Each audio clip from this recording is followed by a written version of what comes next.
Boa tarde, Marcos. Mário, ontem nós viemos de Montes Claros ouvindo o seu. de Pirapora, ouvindo o podcast que o Mário compartilhou. Ana Preto, Isabela. Bom, Elci, boa tarde. Isabela, nós já vamos dar uns minutinhos, né? De praxe.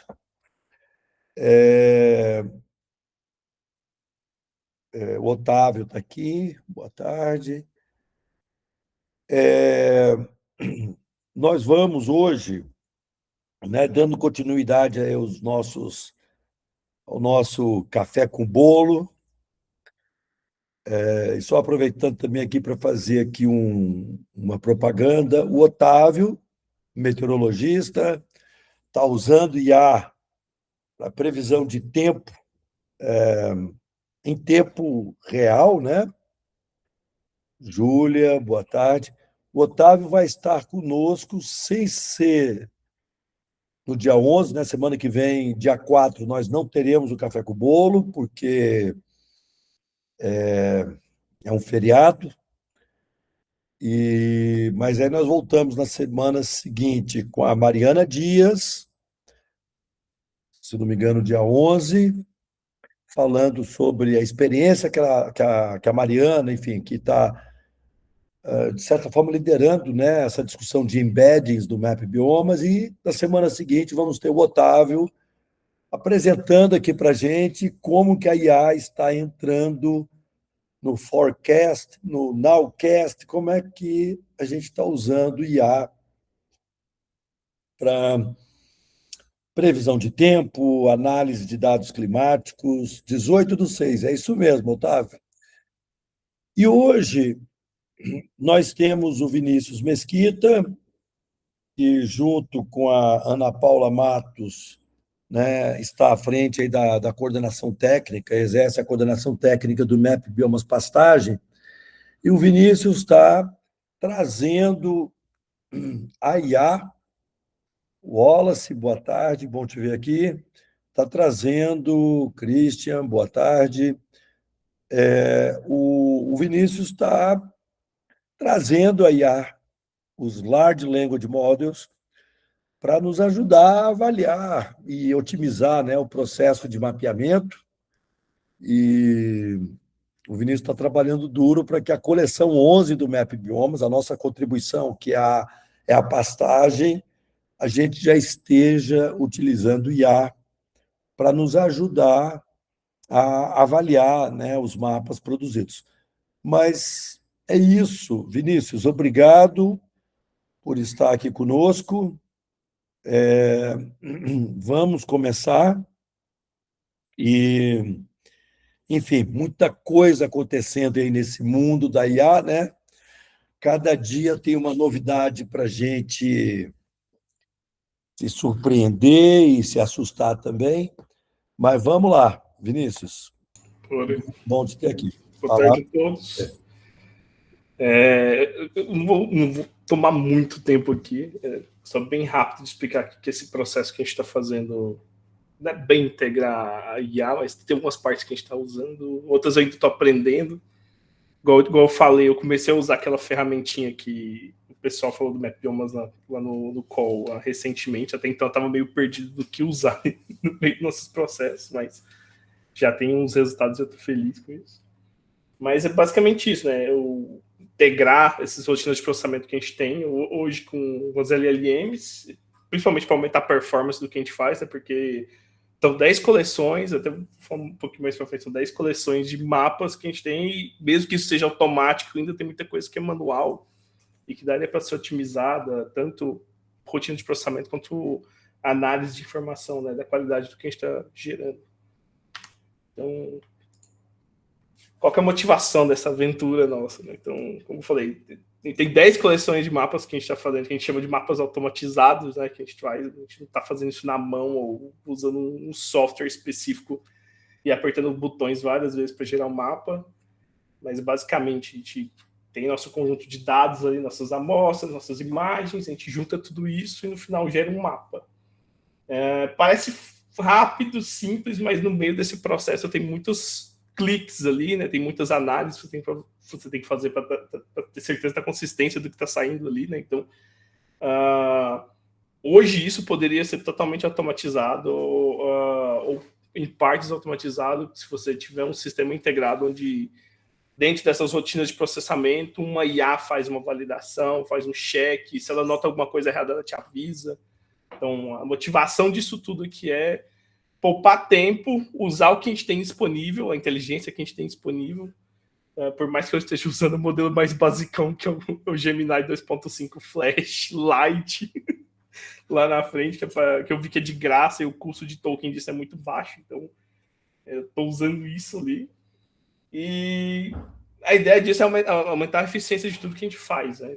Então, por mais que a gente tenha super conta hoje que processa super rápido, ainda tem uma parte de processamento que a gente faz dos mapas de pastagem do Mapyomas, ele é feito localmente, então esse processo localmente ele demanda seu tempo quase que integral para ter finalizado o mapa para submeter para o Mapyomas. Então, o que foi feito nessa coleção, né? Uma parte dessa orquestração que a gente está chamando, né, de processamento foi o que a gente chamou de GE Pass-Through Processing Monitor, que é basicamente um dashboard, né, que você, de forma bem simples, consegue submeter o processamento de um ano específico, ou de um tile específico, ou de vários tiles que você tem interesse. E o que a gente fez foi pegar alguns códigos que a gente tinha, algumas rotinas que a gente tinha pronta, aprimorar isso usando o Gemini, basicamente. Então, a gente passou todos os arquivos ali, que é aquele projetinho, né? Mostra para o Gemini o que você tem e com o que você gostaria de ter. Que é uma interface, que é uma coisa mais amigável para quem for pegar isso depois conseguir reproduzir sem dor de cabeça. E o que a gente fez foi aprimorar o que existia, que foi criar, por exemplo, esse dashboard que a gente criou. Ele gerencia milhares de processamentos. O que você der para ele, ele vai conseguir gerenciar, limitando 40 processos simultâneos lá do Earth Engine para não ter aquele problema de você ter a fila lá na superconta, né? Então, para quem não sabe, para quem não conhece, o Mapyomas tem algumas supercontas, que são contas que você consegue processar paralelamente mais de 40 tasks de dados. É uma coisa assim meio que única do projeto. Poucas pessoas no mundo têm acesso a isso, esse tipo de superconta. Até que o OpenGeoHub hoje está brigando para ter alguma coisa que consegue processar 10 testes simultâneos. Mapyomas tem algumas que processam 40, né? Então é um benefício que a gente tem por estar dentro da iniciativa.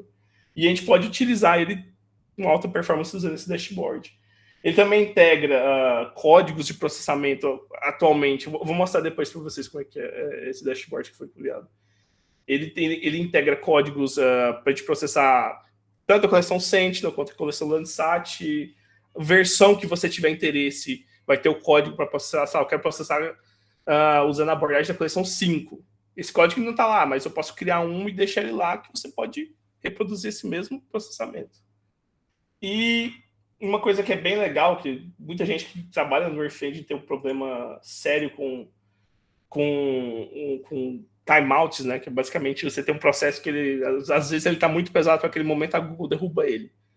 Aqui ele, de forma inteligente, ele vai criar um banco com todas essas requisições de processamento, né?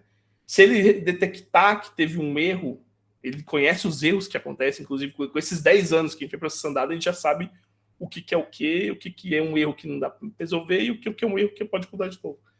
Ele consegue, com essa inteligência que a gente passou para ele, detectar qual que é o erro e rodar de novo isso quantas vezes você decidir. É que eu deixei 5 para a gente não ter problema com a Google, mas ele consegue ter essa inteligência de deu erro, um erro bobo ali, timeout que não tinha memória no momento, ele pode rodar de novo depois de funcionar, ele vai rodar isso depois. Tem uma coisa legal que eu incluí agora, que é para a gente tomar susto, né, cair da cadeira, basicamente, que é você monitorar o gasto dos seus processamentos no Earth Engine, né, os gastos computacionais. Está um pouquinho desatualizado essa ferramenta aqui, porque depois de uma certa cota eles cobram um pouco menos, mas ainda o valor te derruba da cadeira. E tudo isso está concentrado num dashboard de controle, né? Então é coisa bem simples, assim, que é uma visão dele. Vou abrir ali depois dar um exemplo para vocês. Eu tenho um dashboard aqui, onde eu consigo... quando eu entro nessa interface, ele vai pedir para eu logar na minha conta da Google, pedir o projeto do Earth Engine, que eu vou estar utilizando. Daí ele te habilita para você escolher o script que você quer rodar, o ano que você quer processar. Se quiser processar vários anos, ele vai processar vários anos. Passar o tile que você tem interesse. E aqui, para vocês caírem da cadeira, isso aqui é um custo. Tem que ajustar um pouquinho disso aqui, né? Mas esse valor aqui que é um pouco menor. Mas isso aqui é um teste que a gente fez para a coleção 11, utilizando uma abordagem de mosaico de imagem um pouco diferente, né? Que é uns mosaicos que a Google dá agora, que é de 32 dias. Basicamente resolve aqueles problemas de faixa que a gente tinha na classificação, né? Que às vezes aparecia nos anos. Saiu $40 mil com essa brincadeira aqui. O custo médio por ano de mapa de passagem que a gente faz é uma coisa em torno de $1.700 para cada ano.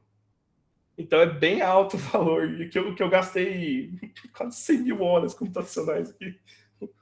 A Google está propondo para um usuário normal ter 1.000 por mês. Eu gastei 100 mil.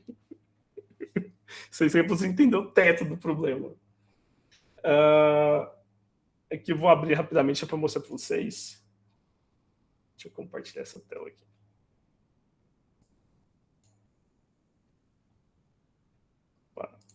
Passa essa tela para esse lado aqui. Deixa eu só abrir aqui. Estou no outro computador aqui. Tá. Ontem mesmo eu rodei um processinho aqui, então se você pode limpar o seu banco de informação, né, para não ter sobreposição de dados e outras coisas. Aqui tem um botãozinho para você fazer isso. E aqui, por exemplo, tem minhas coleções, né? Aqui está tudo atualizado, mas eu posso simplesmente integrar novos códigos aqui.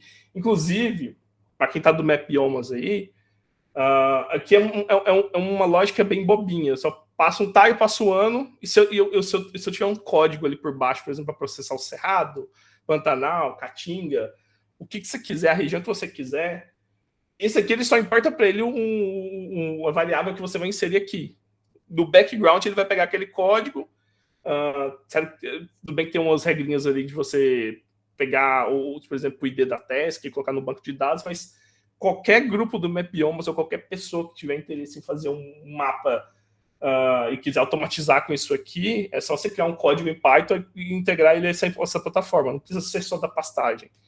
Então, acho que até o Luiz Cortinhas tinha pedido para compartilhar com o pessoal, mandei lá, acho que ninguém comentou nada, mas enfim, é uma forma de facilitar a sua vida para processar o dado. Você deixa aqui, ele vai rodar, se der erro, ele vai dar um retry de novo, você consegue filtrar aqui, ver quantas vezes deu erro para cada coisa. Os IDs estão aqui, status disso, né? Que, por exemplo, esses aqui são erros que não tem nem como corrigir. Não vai falar qual que é o erro aqui, né? Poderia até colocar isso, mas... enfim, isso aqui você tem total controle. Se eu quiser colocar aqui, por exemplo, que a gente está rodando aqui, esse mosaico aqui anual lá, eu quero o tile 223071. Opa. T223071. Ou o tipo de lógica que vocês usam para o seu tipo de mapa de regionalização. Nossa, aqui é a cena Landsat. Se eu quiser para 2020, eu inicio esse processo aqui, vai passar alguns segundos, ele vai jogar para cá. Deixa eu só carregar aqui em cima, que ele vai mostrar na lista aqui, ó. Já está aqui, ó. 2020, 223071, running. Já submeteu. Se eu for lá na conta do Mapyomas, aqui tá processando a super conta, no caso. E lá no task lá, vai ter essa task rodando. E se eu colocar, por exemplo, 3.000 tasks aqui, ele não vai mandar 3.000 de uma vez. A gente sabe que o limite do Earth Engine é isso. Então, ele vai mandar 40, aí à medida que vai acabando, ele vai inserindo mais. Para ter esse controle, para não sujar a fila de processamento que a gente tem lá, né? E outro para não ter problema com a Google também. 3.000 é o limite que eles deixam você ter processando. Então, isso aqui é uma forma de simplesmente automatizar o que a gente faz hoje. Agora, a próxima parte basicamente eu tenho um banco de dados. Eu sei se isso acabou, se isso não acabou, se deu erro.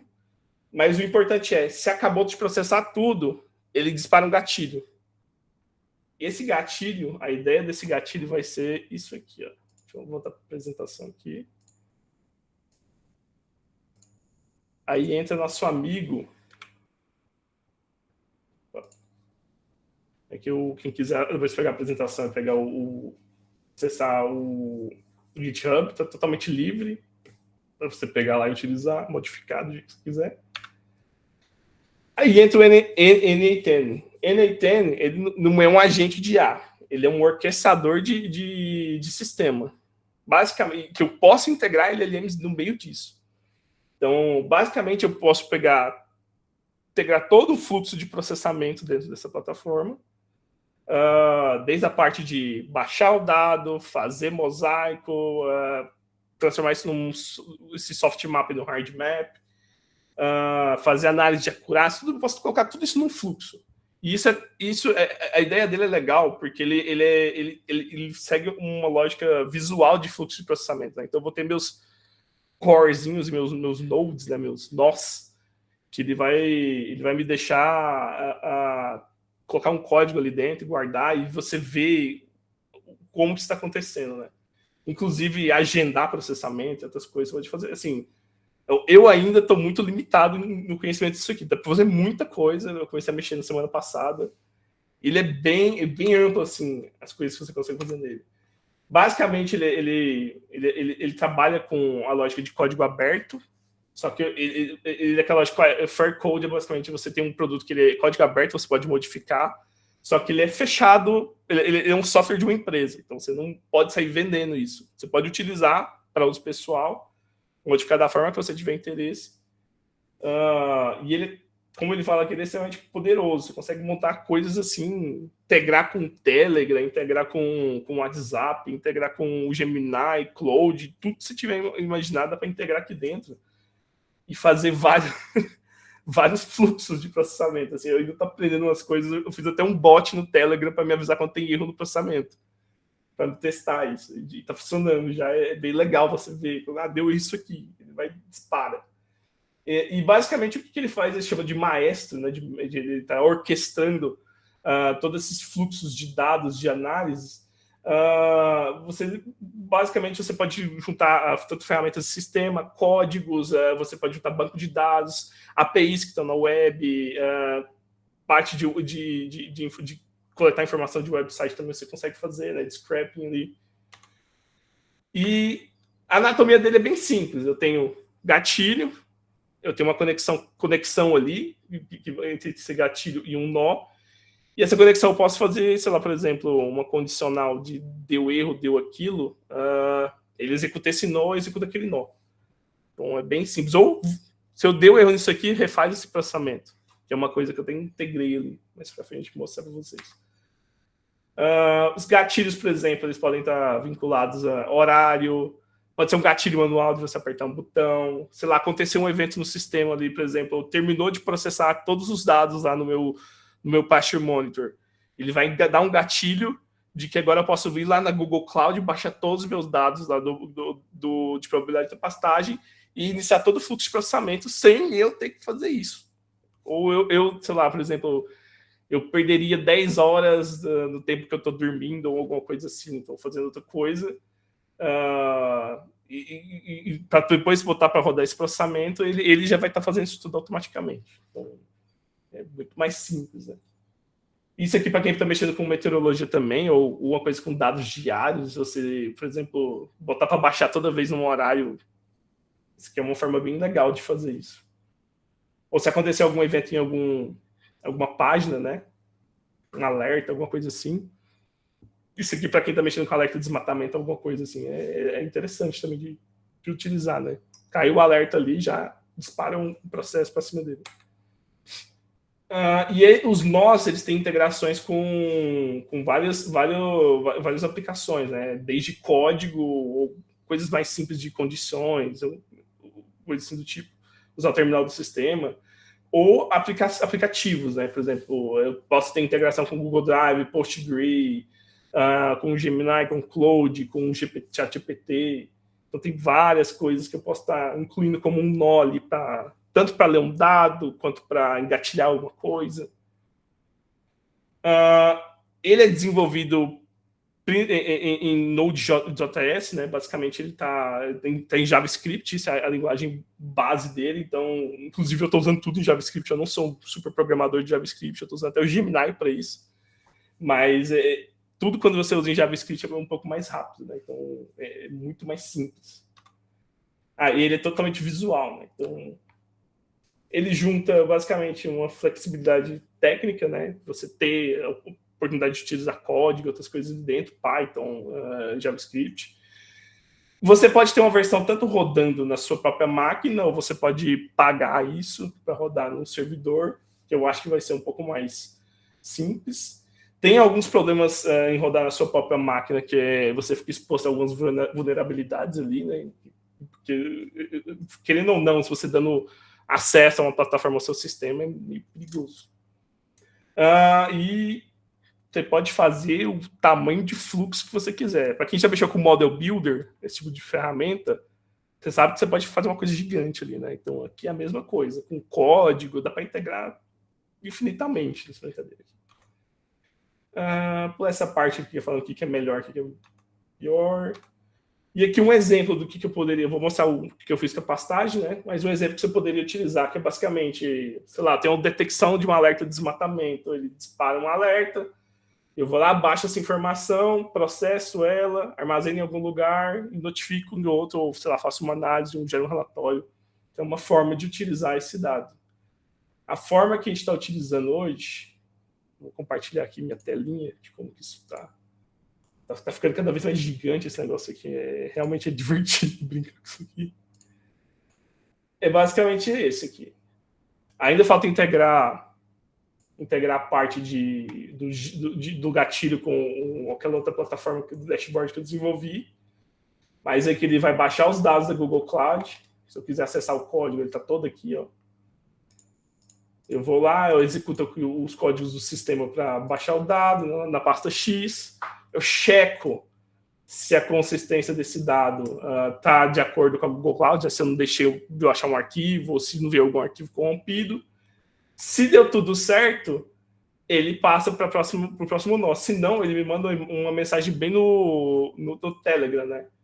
Eu até criei um bot aqui. Eu vou quebrar esse nó aqui por um segundo. Vou disparar isso aqui. Quer ver? Vou abrir aqui no celular, ao vivo aqui. Aqui, ele me deu uma mensagem. Acho que não vai deixar mostrar, que deu um erro lá. Então, a ideia é ter esse tipo de integração, né? Vai estar tudo rodando automático. Se der algum problema que talvez eu tenha que intervir, eu vou lá e faço essa intervenção. Eu poderia aqui no meio desse fluxo aqui, por exemplo, colocar um agente aqui de IA aqui, um LLM, né? Para poder fazer esse tipo de... Ele mesmo poder checar o que aconteceu. Não teria problema. Eu poderia vir aqui, ó. IA. Aí aqui eu tenho meus agentes, né? Eu tenho o Gemini, eu tenho o Claude aqui, tenho da OpenAI, o ChatGPT. Só que não é muito simples, não. Você tem que, por exemplo, ele faz algumas análises aqui, a transcrição de áudio, analisar documento, que é o que o pessoal do Mapmost estava fazendo, se eu não me engano, analisando várias tabelas. Analisar imagem, eu fiz um de analisar imagem ali na frente, funcionou, ficou bem interessante. Eu estou integrando mais um outro de analisar documento para analisar acurácia, analisar uma coisinha que a gente está brincando ali, que é com curva ROC também. Analisar vídeo, dá para fazer várias coisas, pelo menos com o Gemini aqui. Com o Claude, eu não sei se tem algum tipo de limitação, acho que não. Só que isso aqui, ele vai pegar a sua API do Gemini, do Claude, do ChatGPT, e talvez tenha aquele problema do uso de tokens, né? Se usar muito, ou se for um processo que vai rodar várias vezes, eu acredito que vai ter um custo muito alto para ti. Então tem que tomar cuidado com o que você está fazendo aqui.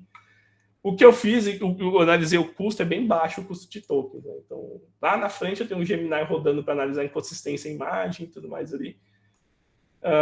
Daí aqui, passando pelos... Eu não vou rodar isso aqui não, gente, porque leva horas. Leva bastante tempo rodar tudo isso aqui. Eu posso rodar daqui para frente, aqui, que eu já tenho algumas coisas prontas ali, mas isso aqui, se eu rodar de novo... Nossa senhora. Ele vai pegar o dado que baixou, fazer um mosaico disso, ele vem quebrado em vários pedaços. Ele vai rodar um filtro multidimensional, ele vai fazer o merge depois do filtro, e depois disso ele começa a fazer algumas análises interessantes. Tá, terminei de fazer esse merge, eu tenho meu dado para o Brasil inteiro. Ele vai vir aqui e gerar mapas de baixa resolução, porque eu não quero analisar um mapa com alto detalhe. Aí aqui dá um exemplo, e vai gerar isso e vai gerar uma grade. Deixa eu ver aqui. E eu acho que ele apagou. Deixa eu botar para ler aqui. Eita. Tá. Ele vai gerar uma grade com imagens aqui. Deixa eu ver se eu consigo visualizar esse negócio aqui. Basicamente, eu junto todos os anos do mapa aqui. Essa imagem tem um pouco mais de detalhe, viu, gente? E eu vou passar isso para o Gemini para ele olhar se tem alguma inconsistência entre elas. Por exemplo, se tem um buraco, se tem linha passando no meio, alguma coisa assim que seja mais grosseiro, para não, por exemplo, tá faltando um bioma inteiro, alguma coisa assim que aconteceu em algumas coleções, tem um erro desse. Então a ideia é integrar isso aqui no fluxo de processamento para falar, olha, tá acontecendo alguma coisa. Se der algum erro, da mesma forma ele vai lá no Telegram, ele tem um condicional aqui, se der algum erro, ele vem aqui e dispara, deu um erro nessa etapa de processamento. Você errou alguma coisa na parte de gerar mosaico. Por que tem que ter intervenção humana? Porque isso ainda está em teste. Então, como eu estou testando essas coisas ainda, eu vou lá intervir. A hora que eu entender quais são os possíveis erros, talvez eu tente deixar uma IA fazer isso. Mas tem aquele problema, né? A IA modificando coisa no seu sistema. Tem que tomar cuidado, senão ela apaga seus e-mails e por aí vai. E uma coisa nova que a gente está testando aqui ainda é que aqui na frente vai ter uma IA analisando esses dados. É basicamente pegar conjunto de pontos que a gente tem, né? Eu fiz aqui de uma forma errônea, com os 85 mil pontos do MapBiomas, que é errônea porque vai criar um viés. Mas é fazer uma análise de curva ROC em cima de todos os dados para definir qual que é o melhor limiar para corte lá daqueles valores lá de probabilidade. Qual que é a melhor probabilidade para cada mapa. Já está pronto isso aqui, eu não vou botar para rodar, que ele leva uns 25 minutos, mas eu tenho já o relatório pronto aqui, eu posso mostrar para vocês. E a ideia é o Gemini analisar isso, ver se está coerente usar um valor médio, alguma coisa assim do tipo, para cortar a probabilidade. Definiu qual valor que ele vai usar, faz os mapas hard, né, os mapas binários, adiciona o overview, que é a nossa pirâmide, estima a acurácia, e aqui eu vou colocar outro nó de Gemini, que é para analisar essa acurácia, para ver se ela faz sentido ao longo dos anos, se eu não tenho nenhuma inconsistência, alguma coisa assim. Aí ele joga aqui para trás.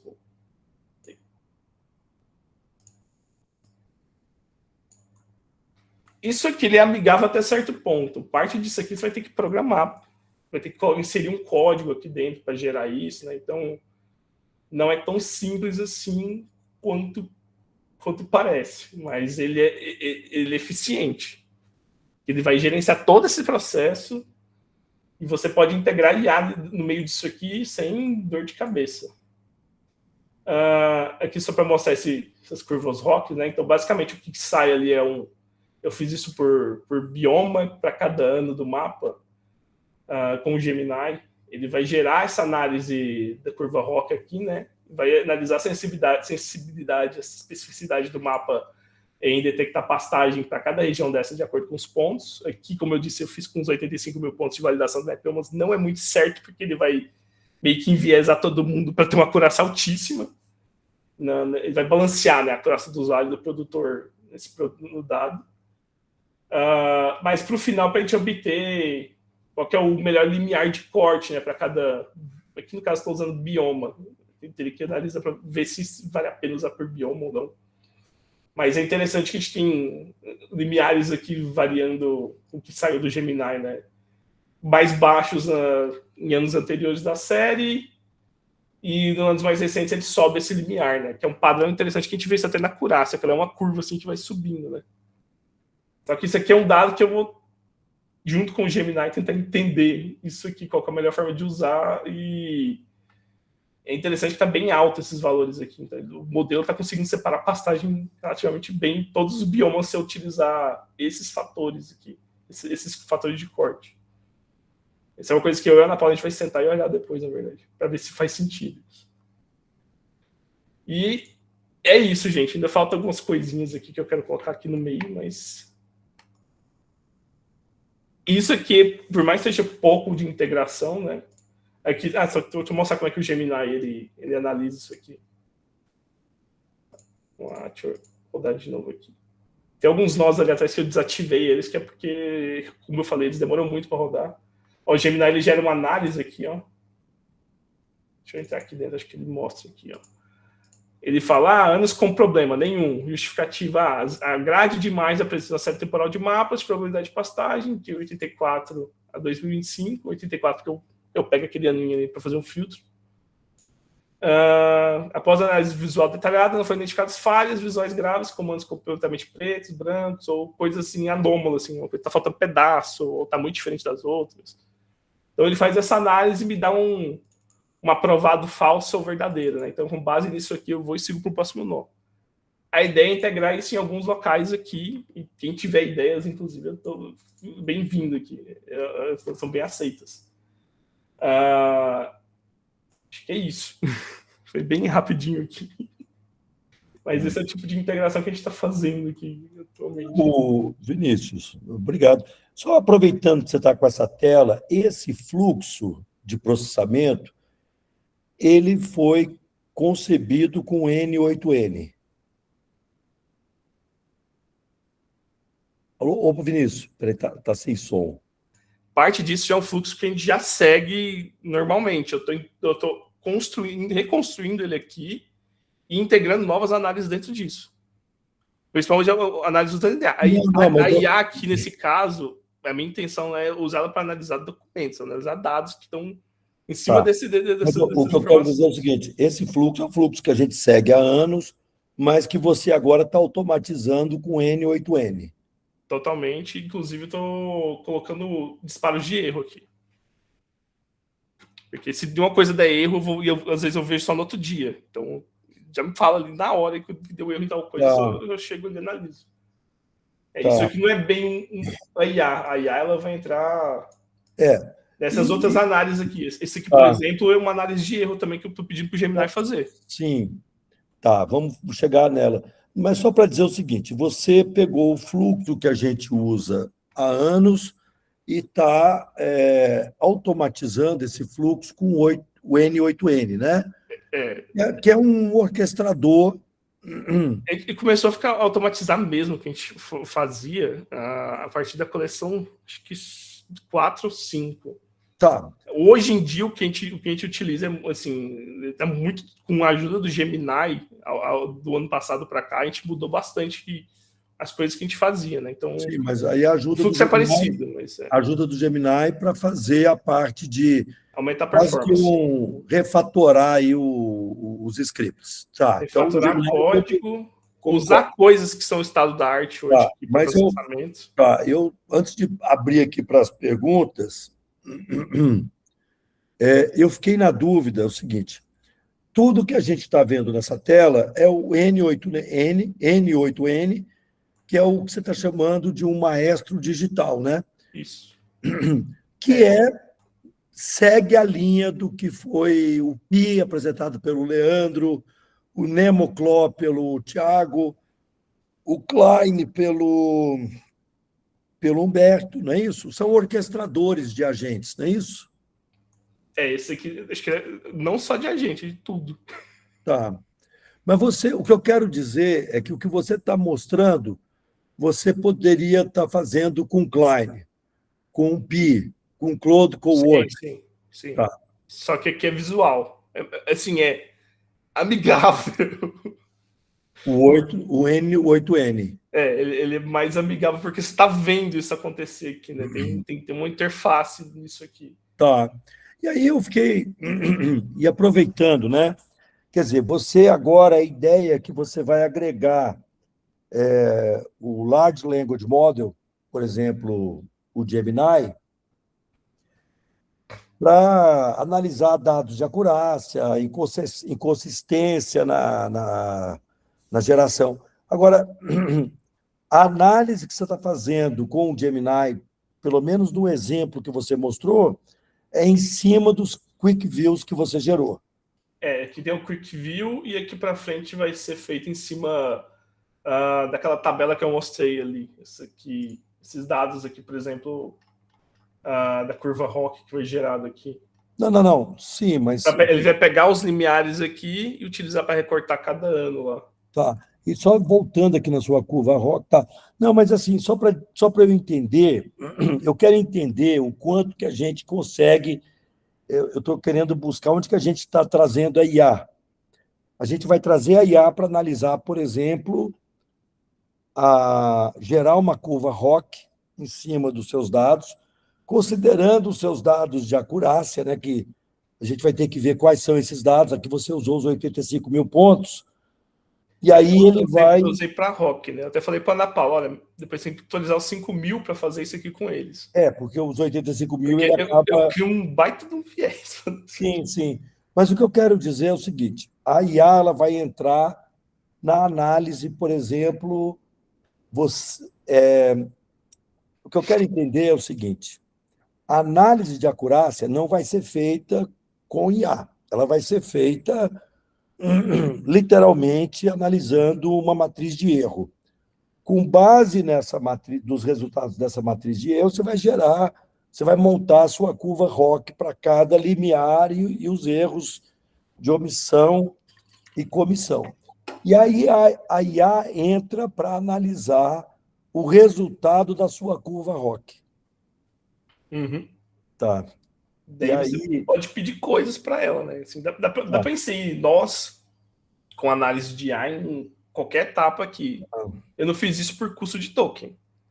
Tá. E aí, a gente, claro, tem que estar sempre atento aí com as alucinações, né? Uhum.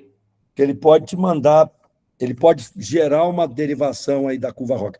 Mas, Vinícius, eu queria ver aquela primeira parte da sua apresentação, aquele que você mostrou, né? O que você está chamando de GE Pasture Processing Monitor, que foi construído, você usou ali o que para construir aquele monitor?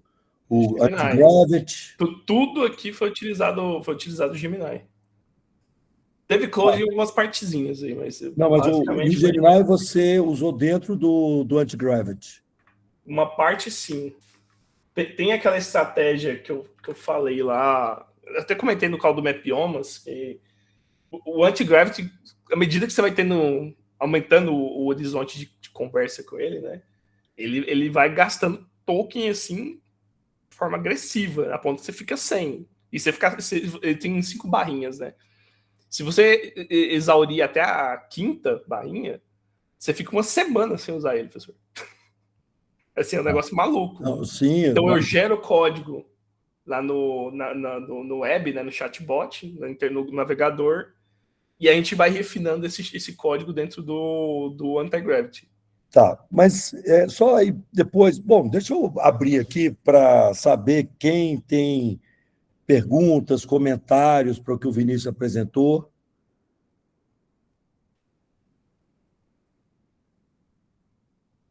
Otávio. Eu tenho uma dúvida, mas eu não sou da área, então eu fiquei com dúvida na parte.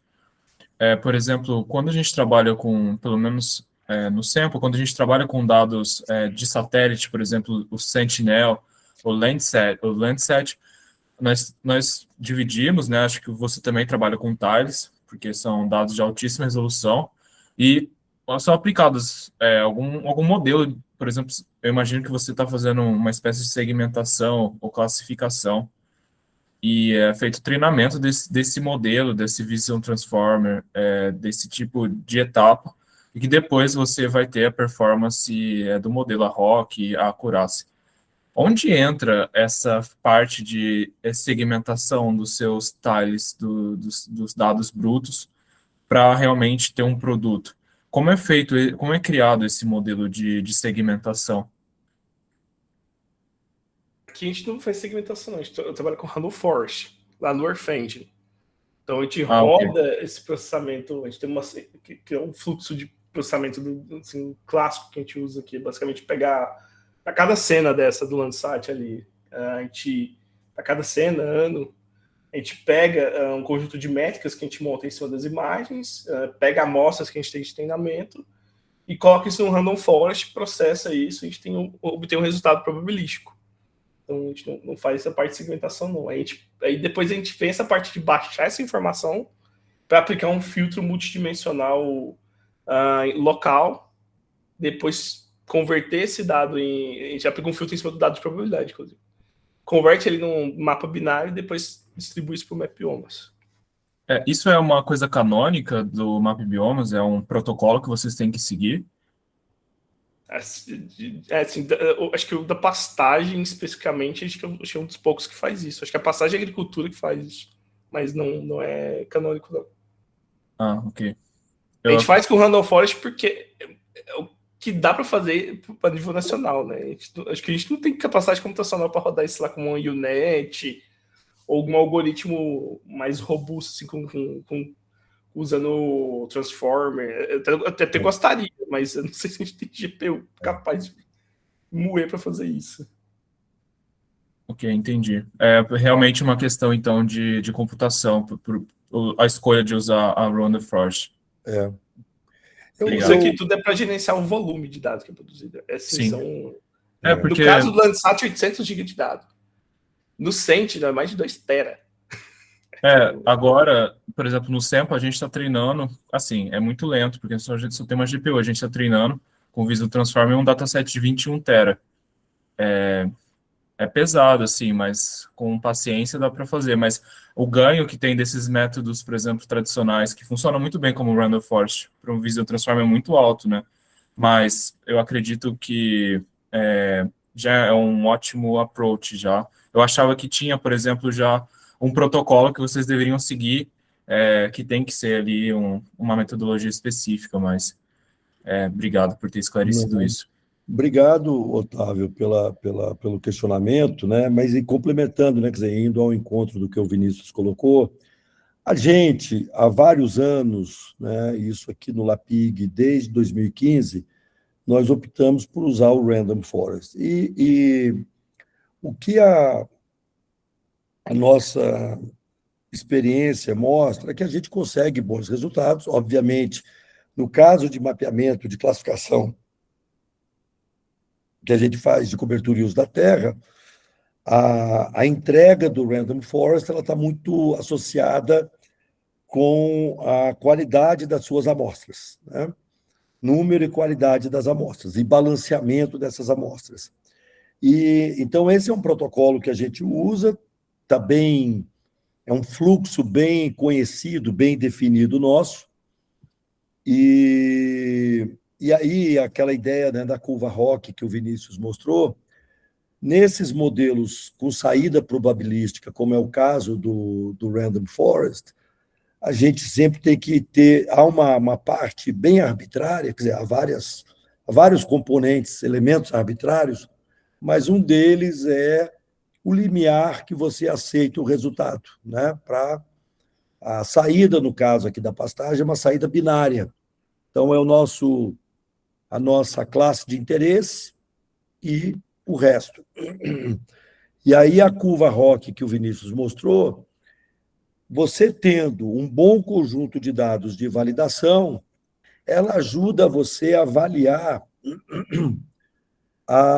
qual seria o limiar mais de corte, mais interessante. E o que o Vinícius, como nós trabalhamos por tiles, né, na verdade, cenas Landsat, tiles, uma proposta que o Vinícius traz nessa apresentação é que a gente poderia, né, e tem que se avaliar o custo-benefício disso, não o custo computacional, ter um limiar para cada cena, para cada ano.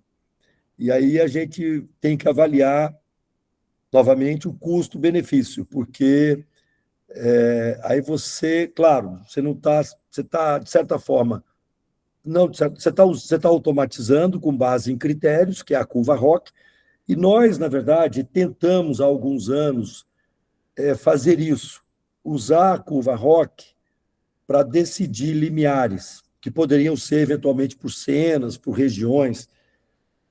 E no final, obviamente, que isso tinha um custo elevado em termos de operacionalizar isso, né? E aí também depende do seu conjunto de amostras de validação, e nós optamos por um método, um limiar bem conservador, um único valor de limiar para todos os anos, para todas as cenas. Mas agora o que o Vinícius está mostrando é que, com o uso do N8N, a gente pode acompanhar melhor esses fluxos e, quem sabe, né, eu acho que essa é a expectativa, por exemplo, um Large Language Model pode avaliar esses resultados da curva ROC e decidir sobre esses limiares. Claro também que a gente vai ter que ter aí um tempo aí de experimentar e ver custos, enfim, benefícios, né? Maravilha. Gente, O legal é que isso aqui já está meio alinhado com o que, que eu e a Ana estava planejando, que era de baixar para 40% o limiar. O que ele mostra aqui é que faz sentido. maravilha. Wallace. Boa tarde. Parabéns pela apresentação, Vinícius, pelo trabalho também de organizar ali o N8N. Eu não tinha visto ainda nenhum exemplo assim tão claro, foi muito bom ter visto. O professor perguntou ali sobre a parte de IA, quando você estava usando, e eu fiquei curioso na parte de agentes. Eu vi que você está utilizando o Telegram para mandar parte ali das mensagens. Eu entendi que, conforme vai ficando pronto algumas etapas, você vai recebendo mensagens ali no Telegram para ir registrando, né? Aí eu queria perguntar se você visualiza ou se já estaria funcionando também você disparar esse comando a partir do Telegram. E a outra coisa ainda relacionada a agentes é se tem isso, se você visualiza também, de a classificação roda, ela tem algum problema e o próprio agente decide rodar novamente, ou com novas configurações, novos parâmetros, ou corrigindo erros anteriores, né?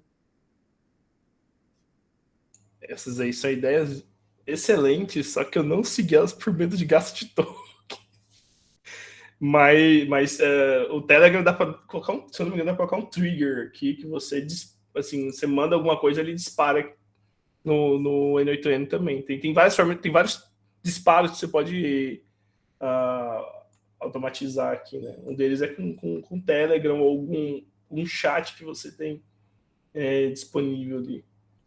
Dá para fazer isso aqui, não sei se dá para ver aí, mas deixa eu ver se eu consigo. Agora dá. Tô vendo essa parte. Dá para colocar muita coisa com o Telegram aqui. Eu coloquei a mais bestinha de todas, que deu um erro, me mandou mensagem, mas eu acho que você pode, se eu não me engano, aqui, ó, trigger. Tem esses triggers aqui com Telegram disponíveis. Se alguém postou uma coisa lá no negócio, para. Não é muito prático. Eu coloquei aqui só para ver erro. Eu não quero saber se acabou, né? Se deu erro nessa etapa, me avisa. Talvez no final eu coloque um disparo para falar que acabou. Mas eu não quero saber se ela acabou. Até que interessante, né? Mas é uma coisa a mais para chegar no meu celular. Né? E em relação a agentes aqui, tem. Assim, opa, acho que abriu alguma coisa aqui. Em relação a agentes aqui, tem do Alibaba aqui, Anthropic, com Claude, Gemini, Guardrails, que eu nunca vi falar disso, Minimax, tem Oliana. Teria que ver como é que funciona para rodar esses. Eu coloquei uma coisa enorme aqui no meio da tela. Rodar esses agentes local, por exemplo, se eu tivesse um gema aqui, como é que eu integraria ele aqui dentro? Então, é uma coisa que teria que ver. Mas dá para você integrar isso em qualquer parte aqui, colocar disparo em qualquer coisa. Assim, como ele fala naquele slide lá, é infinito esse negócio aqui. A única coisa que eu vi que é limitada é ter um trigger, desse tipo aqui de clicar. Você pode ter um desse. Mas outros tipos de trigger, você pode ter vontade. E isso aqui está em construção. Tem 2, 3 dias que eu estou mexendo com isso aqui. Dá para fazer muita coisa ainda. Tem ideias surgindo aí. Light já deu algumas. Então, dá para brincar bastante aqui. E aqui um agente vai analisar essa tabela aqui da curva Rock, viu, professor? Está aqui já. Sim. Bom, Vinícius, acho que você assustou todo mundo com aquele slide do Pass-Through Processing Monitor e o uso de tokens.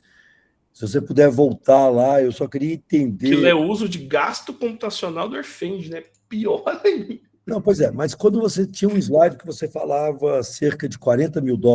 Eu gastei cerca de 40... Assim, gastei porque a Google te dá para usar isso aí, ele não vai me cobrar isso. Mas o custo do que eu rodei foi quase $40 mil. A gente não paga por isso. Mas... Sim, mas eu quero dizer o seguinte... Inclusive, isso é quando a gente for fazer mapas, assim, sabe? Tem algum mapa que alguém pede para a gente fazer por demanda, um Sicredi, alguma coisa assim. E de pensar em incluir esse tipo de custo no meio, viu? Porque se algum dia a gente vai pagar... Não, aí eu acho que são coisas importantes que você está trazendo, que é o seguinte, bom, primeiro, aqueles $40 mil, acho que é esse o valor, acho que é o slide anterior. Deixa eu ver o slide lá aqui. Tá. Esse custo, eu entendi que é um custo $38 mil, enfim. Esse é o custo que enfim, nós gastamos usando as supercontas do Map Biomas. Isso aqui só para pastagem. Os processamentos que eu fiz. Para os processamentos, todos os anos, não é isso? Tá. Então, assim, se uma empresa tivesse que pagar, ela estaria pagando esses $40 mil. Tem um errozinho aqui, mas o valor ainda é alto. O errozinho é porque eles, a partir de 10 mil EUs aqui, eles mudam a taxa, acho que eles cortam pela metade, alguma coisa assim, o valor. Mas ainda é bem alto. Sim. Se pensar numa Solved ou numa Remap, usar esse fluxo de processamento aqui vai dar um... Inclusive, é uma questão que, por exemplo, nós temos alguns projetos no LAPIG, a maior parte dos nossos projetos, na verdade, a totalidade, estão num âmbito bem acadêmico, mas, em algum momento, a gente acaba, por conta de projetos, tendo que gerar algumas entregas e que, obviamente, a gente vai ter que começar a pensar o seguinte, olha, nós temos que ter uma conta e pagar pelo uso disso. E, obviamente, isso tem que ser previsto. Maravilha. Obrigado, Isabela. Eu coloquei aqui um link para um YouTube. O Tasso, acho que foi ontem, hoje cedo, ele compartilhou. Otávio, passar para você. É só uma dúvida que eu também fiquei nessa parte de custo, mas, professor, se o senhor quiser acabar a sua fala, depois eu... Não, por favor. Vai lá, Otávio. Só para eu entender, aquele custo, ele inclui a parte de token mais processamento, ou ele é só processamento? É o custo para você rodar coisas... Nossa, é bastante coisa. Isso, por exemplo, a UFG tem alguns centros de computação, né? Teria como desenvolver essa parte de... essa camada que você já tem, por exemplo, gráfica, que facilita o trabalho de vocês, mas usar a infraestrutura que já tem no UFG, seja no CEIA, no LANCAD, assim, utilizando a infraestrutura que nós já temos, só que com essa coisa que facilita, né, essa camada de visualização, você acha que isso é factível de ser implementado no futuro? Tá, isso aqui, assim, construir com Gemini, dá para fazer isso aqui para qualquer outra coisa. Para colocar essa interface desse tipo aqui, não é, assim, com as ferramentas que a gente tem hoje, não é um bicho de 7 cabeças, não. Assim, acho que a ideia com a parceria que a gente está tendo com a OpenGL Hub e com o Time to Grace, os projetos que a gente está tendo aqui no LAPIG, é tentar trazer algum tipo de infraestrutura que a gente consiga rodar uma coisa parecida localmente. Só que tem um custo de manutenção, tem a capacidade computacional que é do Google infinitamente maior do que um cluster local. Mas a gente vai fazendo. E nesse sentido, Otávio, aqui são duas dividir o problema em duas partes. Nós usamos as imagens que a Google compila. Então, nós processamos, e aí o problema de fazer isso localmente seria ter que baixar essas imagens, por exemplo, do Copernicus Data Space Ecosystem, né? E aí seria um volume certamente difícil de ser assimilado, até mesmo aqui pelo LANCAD, né, que é o nosso laboratório de computação de alto desempenho aqui na universidade. Então, tem uma parte que é você usar a estrutura, né, da Google, o Google Cloud, né, onde estão essas imagens, e processar essas imagens. Mas depois tem uma parte que é você conseguir baixar esses resultados e fazer localmente uma série de análises. Sim. E a gente já usa isso hoje. A gente estava usando aqui um servidor no próprio LAPIG, porque tem uma parte do processamento que é feita localmente, as filtragens, etc. E a gente realmente quer migrar isso tanto quanto possível para a estrutura do LANCAD, né? Sim. É só uma dúvida para ter noção se eu entendo que a escala é grande, mas acredito que também esse é um trabalho muito estratégico, né? Então, só uma pergunta mesmo, se a longo prazo, né, esse tipo de infraestrutura que vocês já usam, claro, com as reformas, aumento de capacidade de armazenamento e tudo mas que isso, se vocês conseguem enxergar isso sendo trazido para a gente conseguir trabalhar dentro da nossa infraestrutura. A resposta é sim. Inclusive, esse acervo Landsat que o Vinícius escreveu aqui, o Leandro Leal Parente, que é lá da OpenGL Hub, e que, enfim, já foi do LAPIG, trabalha conosco até hoje. Uma das ideias do Leandro, e a gente está perseguindo essa ideia por conta de um projeto que nós temos chamado Pasto Legal, é nós trazermos esse acervo ARD, Landsat, Analysis Ready Data, para ficar armazenado no LANCAD. E isso vai acontecer, tá?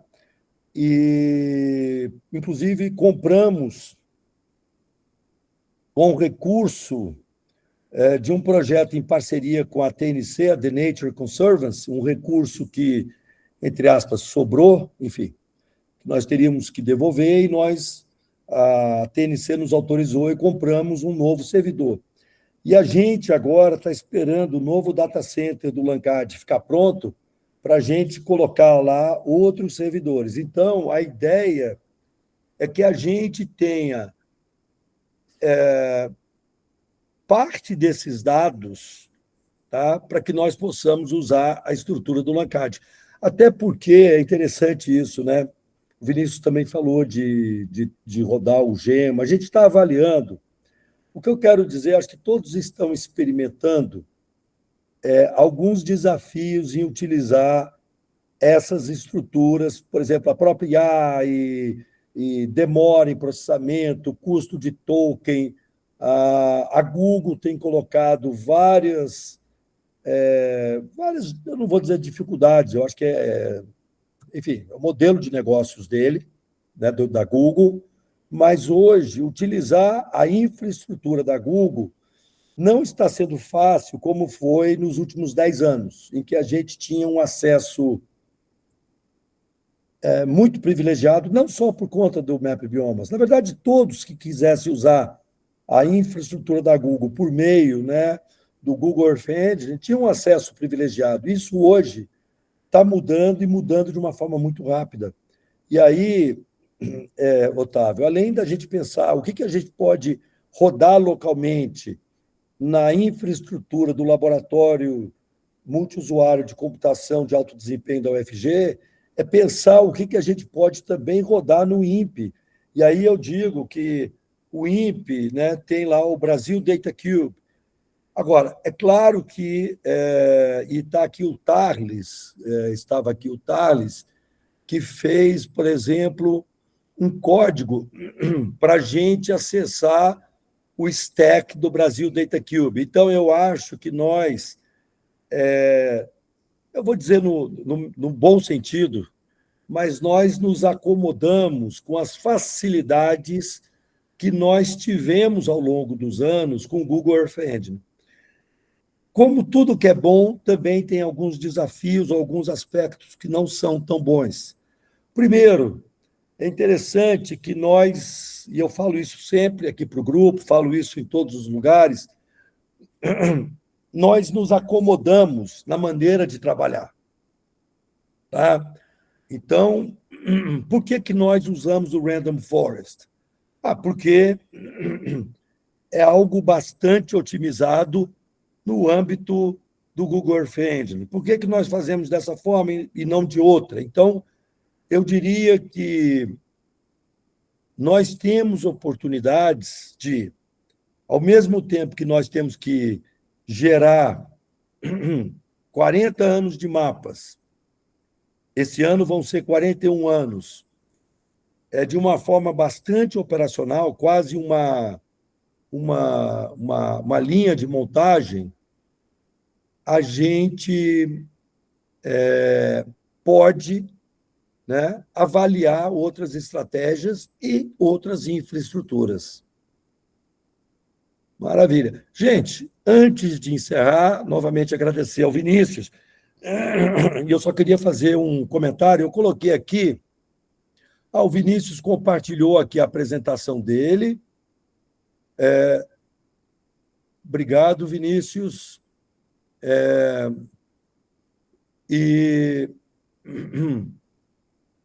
E aí, eu queria comentar, eu coloquei aqui um YouTube que eu vou recomendar a todos que tiverem o tempo, são cerca de 30 minutos, assistam. O Tasso Azevedo, que além de coordenador geral do MAP Biomas, é a pessoa, né, que concebeu o MAP Biomas, enfim, é uma pessoa que puxa, literalmente, né, o dia a dia, enfim, ou estrategicamente, o MAP Biomas. O Tasso compartilhou hoje esse link aqui de YouTube, que é um filósofo, um historiador, Karnal, né? Esqueci agora o primeiro nome dele, enfim, é o Karnal, se alguém tiver o nome aqui. Leandro Karnal, obrigado, Otávio. E o Leandro Karnal fez uma coisa que o Bernie Sanders, que é um senador do Partido Democrata dos Estados Unidos, tinha feito há cerca de um mês, eu acredito, com o Claude. E o Leandro Karnal, ele faz um bate-papo com o Claude. Eu vi um pouquinho daquilo lá, eu assustei, viu, professor? E sim, é assustador, é maravilhosamente assustador. E o Leandro Karnal, ele faz perguntas muito ricas, né? O Leandro Karnal é uma pessoa muito rica, né? Uma pessoa com muita cultura, erudição, conhecimento, e provoca o Claude de todas as maneiras. E o que se tem é um bate-papo entre uma inteligência artificial, no caso o Claude, Code da Anthropic, e um filósofo, um grande filósofo, historiador, Leandro Karnal. Não, o link está aqui, ó. Eu vou botar aqui de novo aqui.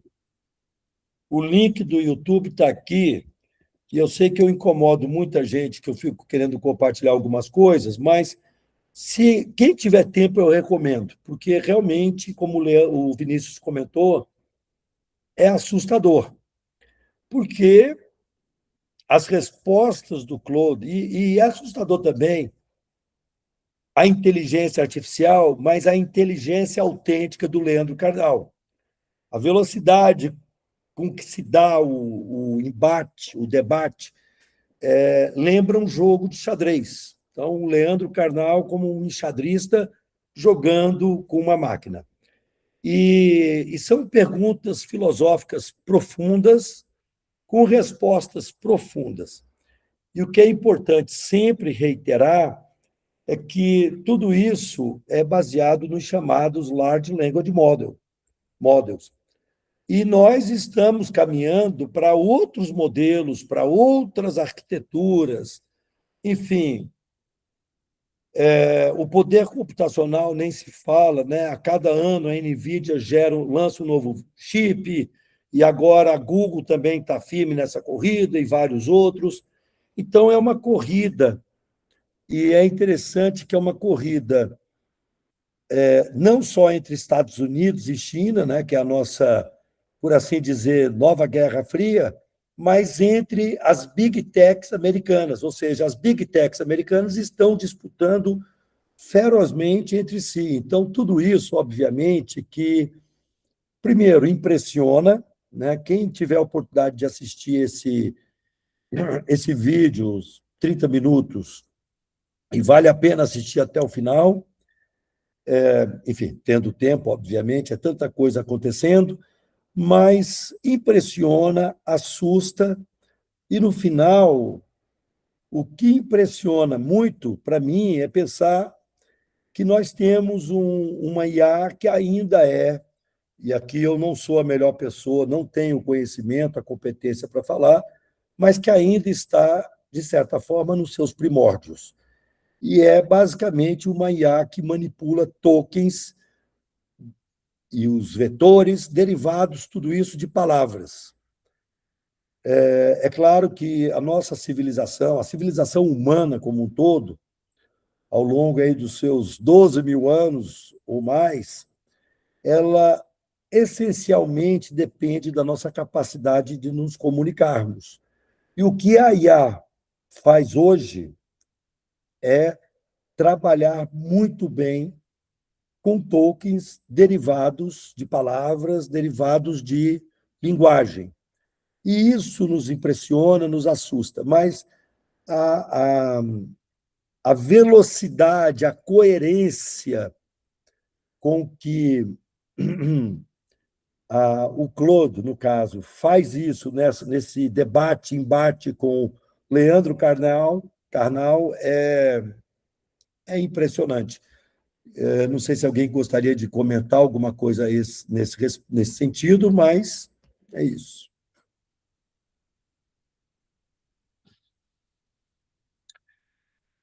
Gente, então, semana que vem não temos, é um feriado na quinta-feira. Retomamos na semana seguinte com a Mariana Dias, do MAP Biomas, depois com o Otávio. Cortinhas, não me esqueci de você, obviamente, né? É impossível se esquecer do Cortinhas, que tem trabalhado com a IA de uma forma brilhante e sempre muito generosa. Está tudo acontecendo, muita coisa ao mesmo tempo, mas nós temos que organizar esses debates. Eu sempre comento que a razão da gente ter esse café com bolo, ciência e IA, é a gente estimular a discussão de algo que é irreversível. Eu vim para o campus hoje ouvindo uma entrevista que deve ter 3, 4 dias com o CEO da Google. A gente percebe que até essas pessoas que estão à frente dessas big techs estão impressionadas com a velocidade com que a IA, os modelos, têm evoluído, né? Então, assim, é algo irreversível e a gente precisa estar conversando sobre isso sempre. Vinícius, mais uma vez, muito obrigado, parabéns. E, gente, nos vemos, sem ser na semana que vem, na próxima. Um bom fim de tarde para todos. Ótimo final de tarde. Obrigado. Até mais, pessoal.